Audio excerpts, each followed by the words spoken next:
একটি সংখ্যার 50% যদি 6 টাকা হয় তাহলে সংখ্যাটি কত হবে? ছোট্ট একটা প্রশ্ন।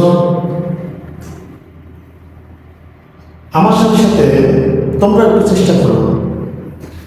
চিন্তা করতো, একটি সংখ্যার 50% যদি 6 হয় তাহলে সংখ্যাটি কত হবে?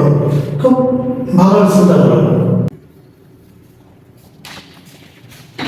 তাহলে এরকমটা খেয়াল করো যে একটি সংখ্যার 50% যদি 6 হয় তাহলে সংখ্যাটি কত হবে? মাথায় খেলে না, মাথায় আসছে না? তাহলে দেখো 50% হচ্ছে 6, 50% হচ্ছে 6।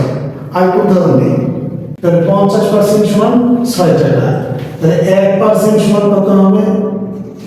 6/50।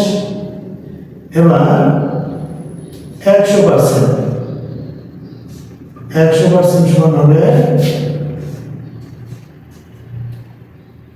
100 নিচে 50, তাহলে 50 দোকানে 100 আর 6 দোকানে কত হবে?